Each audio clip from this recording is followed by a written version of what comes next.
Prabhu, we can start? Yes, Mataji. Okay. Hare Krishna. Om Namo Bhagavate Vasudevaya. Om Namo Bhagavate Vasudevaya. Om Namo Bhagavate Vasudevaya. So today we are reading Srimad Bhagavatam, second canto, second chapter, verse number 24. So we can start reciting the verse right now.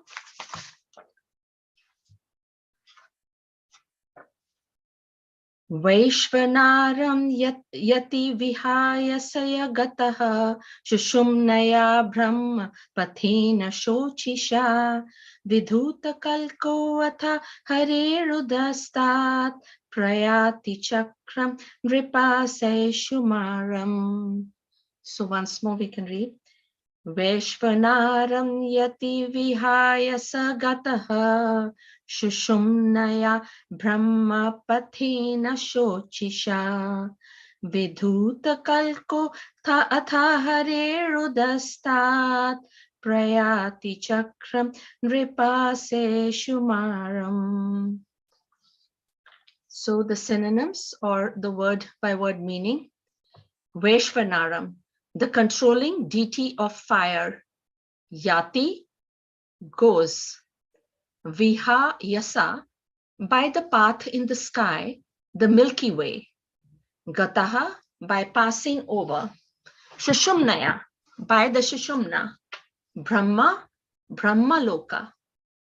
Pathena, on the way to. Shochisha, illuminating. Vidhuta, being washed off. Kalka, dirt. Atha, thereafter. Hare, of Lord Hari. Uzastat, upwards. Prayati, does reach. Chakram, circle. Nripa, O king. Sheshumaram, named Sheshumar. Translation by Srila Prabhupada. O king, when such a mystic passes over the Milky Way by the illuminating Shushumna to reach the highest planet, Brahmaloka, he first goes to Vaishvanara, the planet of the deity of fire, wherein he becomes completely cleansed of all contaminations. And thereafter, he goes still higher to the circle of Shishumara to relate with Lord Hari, the personality of Godhead. Purport by Srila Prabhupada. The pole star of the universe and the circle thereof is called the Shishumara circle, and therein the local residential planet of the personality of Godhead, Shirodakshai Vishnu, is situated. Before reaching there, the mystic passes over the Milky Way to reach Brahmaloka, and while going there, he first reaches Vaishvanara Loka, where the demigod controls fire. On the Vaishvanara Loka, the yogi becomes completely cleansed of all dirty sins acquired while in contact with the material world. The Milky Way in the sky is indicated herein as the way leading to Brahmaloka, the highest planet of the universe. Om Ajnana Timrandasya Jnananjana Shalakaya Chakshun Militam Yena Tasmai Shri Guruve Namaha Shri Chaitanya Manobhishtam Sthapitam Yena Bhutale Swayam Rupa Kadamayam Dadati Swapadantikam Vancha Kalpatarubhascha Kripa Sindubhya Evacha Patitanam Pavanebhyo Vaishnavebhyo Namo Namaha. Jai Shri Krishna Chaitanya Prabhu Nityananda Shri Advaita Gadadhar Shivasadi Gaura Bhaktavinda Hare Krishna, Krishna Krishna, Hare Hare, Hare Rama, Rama Rama, Hare Hare. Hare Krishna, devotees, and first of all, I'd like to take the blessings of my Guru Maharaj and all the Vaishnavas so that I can speak something of use today.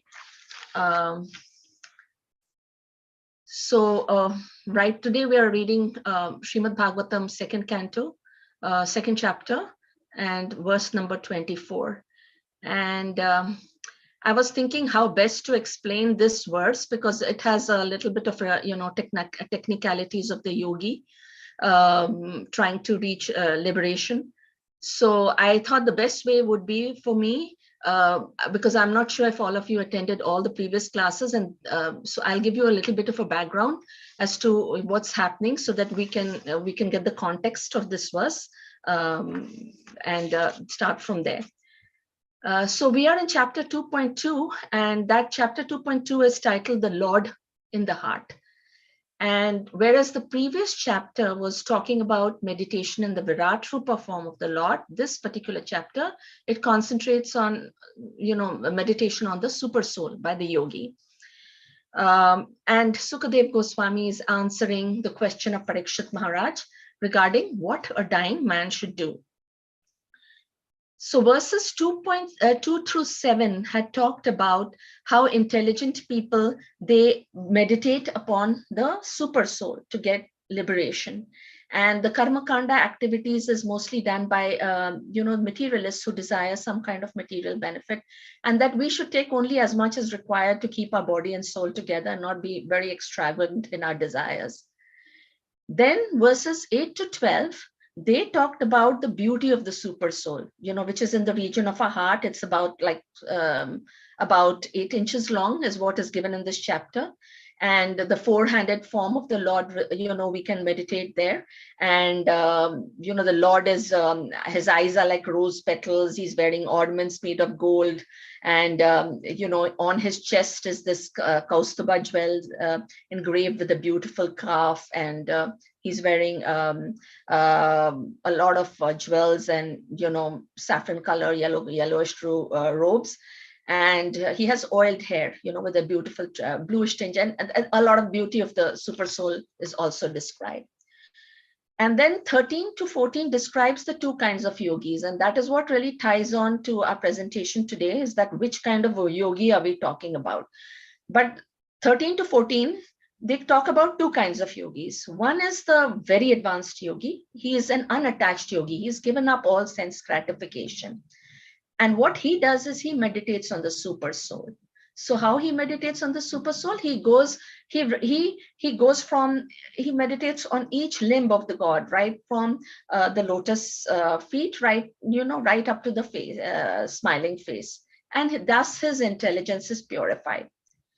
And the second type of yogi is the attached yogi, means he is not yet, has not developed such a high level of devotional inclination, and he still has some level of sense gratification left. So in this verse, we are talking about the second kind of yogi, which is the attached yogi. And then verses 15 to 21, they are talking about the Ashtanga yoga process. And this verse also is talking about the Ashtanga yoga process. So as far as the Ashtanga yoga process, first in 15 to 21, it is being talked about how an advanced yogi leaves his body. And the process is first he goes to the Ashtanga yoga process up to the Pratihara process. He meditates on the super soul. He gives up godless things. And then, some of the devotees have explained this Shat Chakra yoga meditation. That is, because he has got rid of all the subtle desires. So he raises his life hairs through the different, he firstly closes the 7 holes of the body, like, ears and all those. And then the life hair goes through this chakras, which is the Mooladhara chakra, which is the anus, and then navel, which is Swadhisthana and Manipuraka, and then heart is the Anhata, and throat is Vishuddhi, and finally the eyebrows, which is the Agnya chakra, and then through his cerebral hole, he pierces it and attains liberation. Okay, now we come to 22 to 32, which is where this particular verse belongs. This particular yogi is not having a direct liberation. He is having a very gradual liberation. And why is he having a gradual liberation? Because he still has a certain level of sense gratification. It's not like sense gratification like how the materialists are having, in the world. That it's not that level of sense gratification. The yogi that is being talked about in this verse is he's having a sense gratification which is a very subtle level of sense gratification, in the sense that he is very inquisitive and he still wants to enjoy Brahma Loka. He still wants to travel in space. He wants to enjoy his siddhis. He wants to get siddhis. So this is the level of the devotee who is still attached. That is, he has subtle level of sense gratification. So what he does, he gives up his gross body, but he has to go to higher planets in order to, with a subtle body, he has to go basically and get his subtle body purified, at different stops along the way. And so this path, which has been explained in this verse, is called Krama Mukti, because it is a gradual level of liberation. Okay. He still has like this Vidya Tapa, all this yoga, jnana, and all those things he still has. But he cannot go to direct liberation because he still has the sense gratification left. So for such a yogi who has not given up all his sense gratification, there are 4 stops, okay? And the first 2 stops are explained in this verse. The first stop is the Vaishvanara Loka, okay? And that is the planet of the deity of fire. And this particular planet is filled with fire. And by the time he comes here, he has already given up his gross body. And what is his challenge over here? He has to purify his subtle body, mind, intelligence, and false ego. And he has to cleanse himself of all the desires, which happens in the Vaishvanara planet, this is the planet Vaishvanara, the planet of the deity of fire. Okay. Then the second stop he has to go to is the circle of Shishumara. And why he has to go there? Because he has to relate to Lord Hari. So that is what is given in the verse. And very quickly, I'm just going to touch on briefly what really the big picture is. And of course, the verses in detail will be discussed. But his third stop is Maharloka, which is where Bhrigu Maharaj lives. And, there he sees the world burning from the mouth of Ananta until the end of Brahma's life. And from there, he takes a spaceship, airship, and goes to Satyaloka or Brahma Loka. And in Brahma Loka, he has 2 options. Either he can stay there until the end of Brahma's life, and then he attains his liberation. Or if he desires to go before that, he has to pierce through 7 layers: earth, water, fire, air, and ether, and false ego, Mahatattva, and Mahapradhan. And then he merges into the Supreme Brahman, or the Adi Purusha. He merges into Mahavishnu. So basically in this particular verse, and they will be, that whole path will be explained in great detail. I'm just kind of very briefly just skimming it, just to give a context of this verse. So this particular verse is mainly focusing on the first 2 stops, which is Vaishvanara and the Shishumara planet. And basically, on another thing that is being referred to over here is by the illuminating Shishumara. This is really Shishumna. This is just being touched upon. It's so I don't want to get too much into detail, but basically the Shishumna is actually a nadi. It is in a spinal cord. It is running through the central axis of our body, and that is where the main energy. It is the main energy channel of the subtle body. It is called also the Shishumna nadi. And basically this connects to all the chakras, and the prana has to pierce through all that and flow in a very, flow freely through this Shishumna. And then, if it does not flow freely through the Shishumna, then we have these mental and emotional imbalances. And only when the prana flows through this Shushumna, then we reach, a very pure, or the yogi reaches a pure and equanimous state. And all these, so what happens is that, as the prana flows through the Shushumna, it energizes all the chakras, and, and the Kundalini rises, and, although it is a very kind of a yogic process.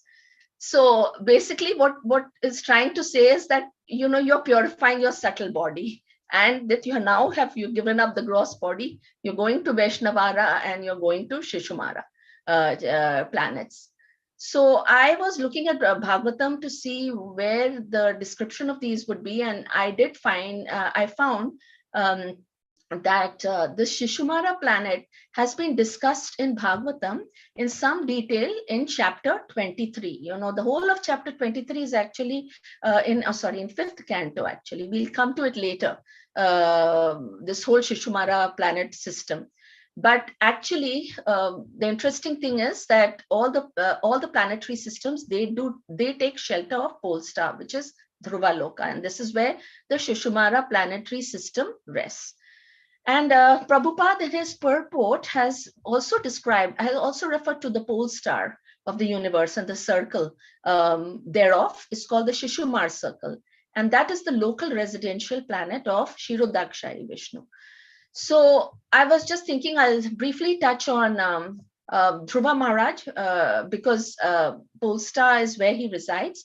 And everybody knows the story of Dhruva Maharaj, how he wanted to sit on the lap of his father, and his stepmother did not let him sit there. And she told him that, you have to go and perform some level of austerities, a high level of austerities, with the Supreme Personality of Godhead, and then you have to be born from my womb, and only then you can sit on your father's lap, King Uttanapada's lap.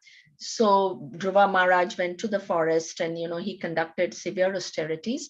And this particular verse, I'll just read the translation, because this is where the Supreme Personality of Godhead is awarding Dhruva Maharaj the pole star. So the Supreme Personality of Godhead continued, "My dear Dhruva, I shall award you the glowing planet known as the pole star, which will continue to exist even after the dissolution at the end of the millennium. No one has ever ruled this planet, which is surrounded by all the solar system's planets and stars. All the luminaries in the sky circumambulate this planet, just as bulls tread around a central pole for the purpose of crushing grains.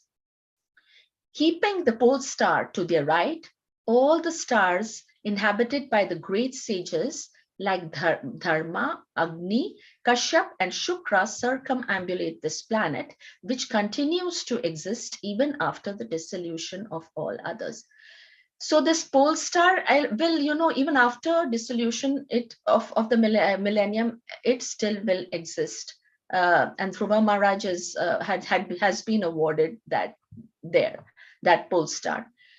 And it is very interesting, but in Bhagavatam 5.23, that is 5th canto, 23rd chapter, 4th verse, it says that it actually resembles the form of a Shishumar, which is a dolphin. The translation reads, "This great machine consisting of stars and planets resembles the form of a Shishumar, dolphin in the water. It is sometimes considered an incarnation of Krishna, Vasudeva. Great yogis meditate upon Vasudeva in this form because it is actually visible."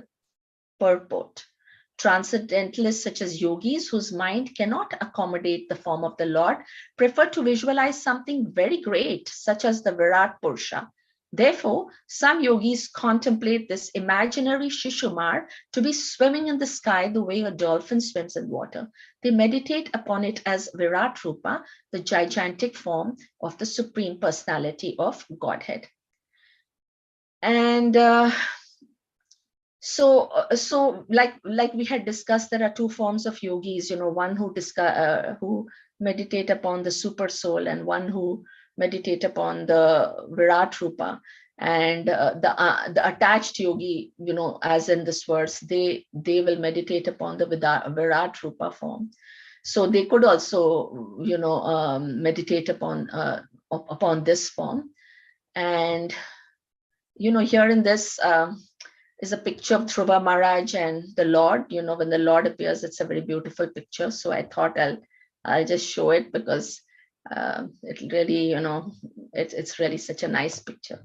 And then you see how the yogi over here is meditating on Shishumar form, like for the Virat Rupa. It's just like a picture just to make it clear. And these are like different pictures. And this is the Shishumar planetary system, which resembles a dolphin.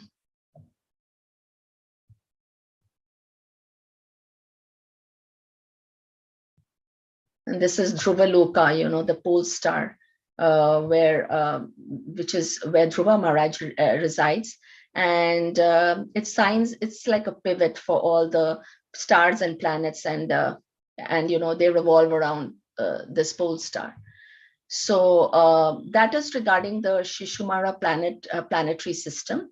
So that now after saying all, this is just to give you an idea of what the Shishumara circle of the Shishumara is, and where Lord Hari stays, and great details will be explained later. But it is good to have just at least an idea of what the verse is talking about. But when you look at the verse, two things become immediately clear. One is, in the planet of Vaishvanara, the yogi has to become cleansed of all contamination. That is point number one. Why? The whole point of it is that he has to become cleansed of all contamination. So even like as bhaktas, if we have to progress, we also have to, our path also will require that we have to become cleansed of contaminations. We cannot let the contaminations sit, we have to make an attempt to gradually cleanse ourselves of, all impurities that we have, and go for purification. And then higher on, of course, he relates to Lord Hari, he says, to relate to Lord Hari. So without relating with Lord Hari, even he cannot attain liberation. That is one thing. Even the yogi, you have to relate with Lord Hari. There is no way that, he can, without devotional aspect, he cannot really get liberated at all. And of course, Prabhupada has talked about the pole star of the universe. So pole star of the universe, he's saying, means go through the pure devotee of the Lord, Dhruva Maharaj. And that is what we are also doing. We're going through devotees of the Lord to get knowledge, because by ourselves, we do not know too much. But when we go through the pure devotees, Prabhupada's teachings, then we also, we also get enlivened, and somehow we get somewhat purified. So the whole point of this is that the yogi is also, the whole process is that he's going through these planets for some purpose. And in these first two planets, these are his purpose: to get cleansed of all his contaminations, and relating with Lord Hari is what is explained here. And but this is a very difficult process. Actually, it's almost impossible in the in the age of Kali. It is very difficult for us, because first and foremost, this Ashtanga yoga process is so difficult. You have to control the life air, then it goes through different chakras, piercing the cerebral hole, and then after that, you're going to different planets, and then your subtle body is getting cleansed and you're even going to Brahma Loka, and who knows how long you may live there. You may live there for like millions of years, or and for us, it's in this age of Kali, our attention span is so short, and our focus is also not totally there. Physically also, we are not at that level where we can do this whole Ashtanga yoga process very perfectly.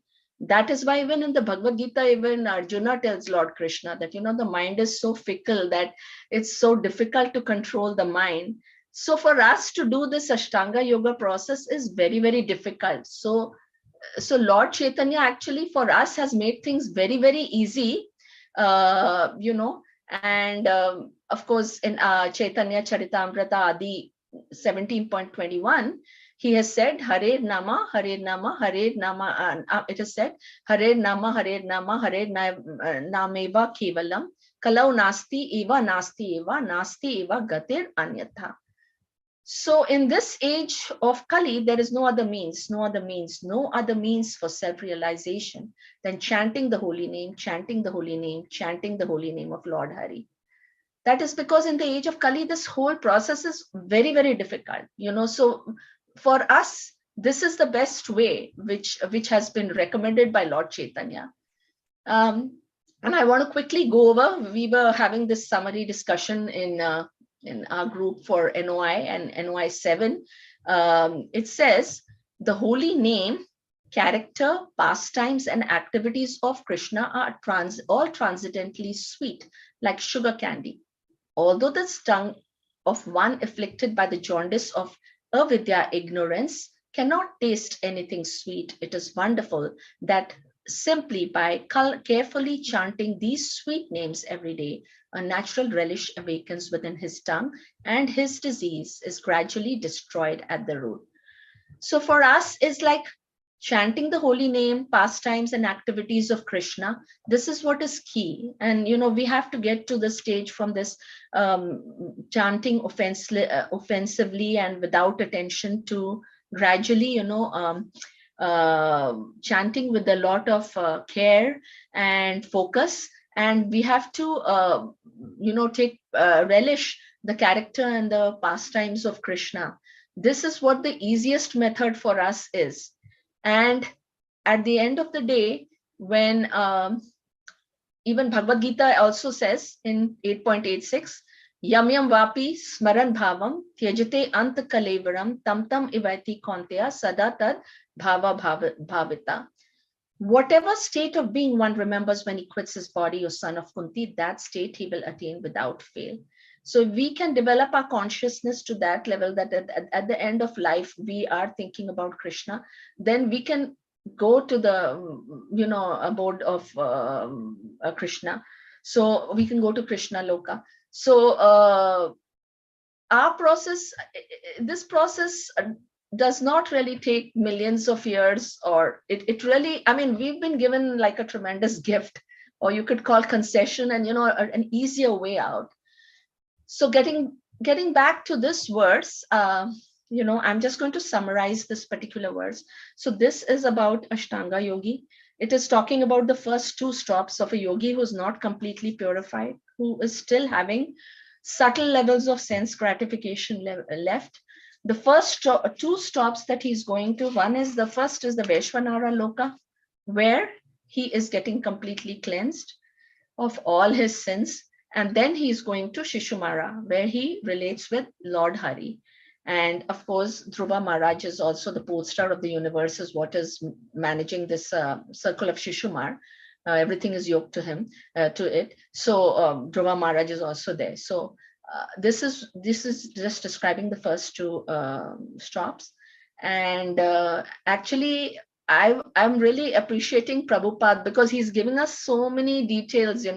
This whole chapter is about how the yogis leave their body, the two types of yogis, and the process is so cumbersome and it's so difficult, but it is good to know the process, so that one is at least aware at some level, though we may not know each and every detail, but at least, we are aware that how cumbersome this Ashtanga yoga process is and how much it entails, how much concentration and focus. And these yogis are very elevated people also. But for us, we have a direct method of self-realization, which is a very easy method. If only we can, and sometimes we think even that is difficult, but actually we have a very easy process as compared to these yogis.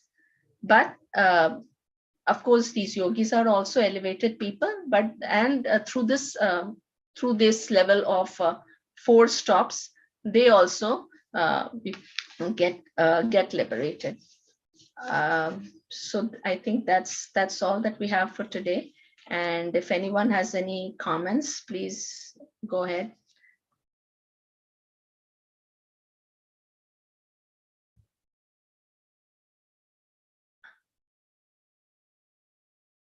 If not, then we'll close the class. Thank you so much for attending. Hare Krishna.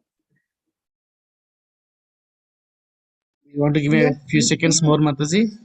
What, Prabhu? Maybe a few seconds. You want to wait? Maybe I don't know if people are. Oh, sure, Prabhu. Yes.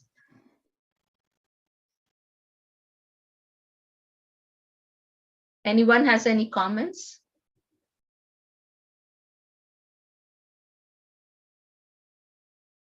Yeah, a lot of technical details also. Yeah, and there's a lot of technical. There's a lot of technicalities, Prabhu. Yes, I agree. Welcome to Guru and Gauranga. Mataji, Yes. you excellent class. You gave a lot of details. What I'm observing is as we start reading the second chapter of the second canto, until now, anytime somebody would say, "Hey, Ashtanga Yoga is very difficult," and we would only understand what is there in the realm of the earthly planets. And then, we did not realize once they leave from the Agneya, whatever, the Brahmarandra, when the soul lives from Brahmarandra, we thought the soul will go and merge directly into the Brahma Jyoti. But then, like you're mentioning, there are multiple stops before, you even reach Brahma Jyoti. You have to go through similar cleansing process, but it's afterwards. So the cleansing process is not actually excluded even when you go in that route. So like you said, it's much more difficult, going in the route of the Ashtanga Yoga. So thank you for this wonderful thing. It's just a comment from me. Thank you so much, Prabhu. Yes, they have to go through a lot of processes, and it may take so long also, Prabhu. So yeah, that is not an easy process. We are blessed to have such an easy process, Bhakti Yoga. Thank you, Prabhu. Any other comment?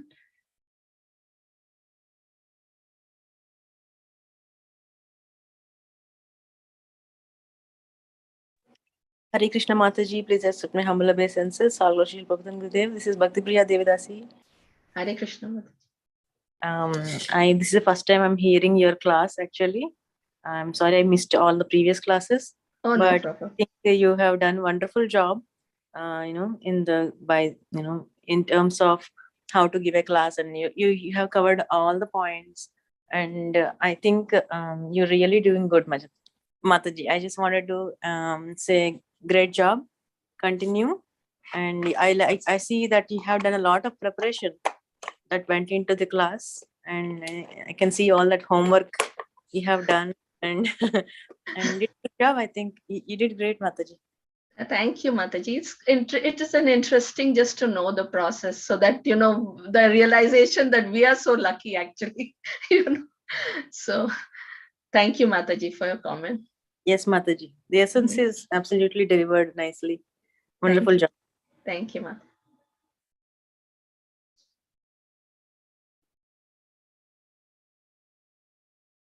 Okay, Mataji. Well, yeah. Okay. So much. Yeah. Okay. Thank you. Hare Hare Krishna. Krishna.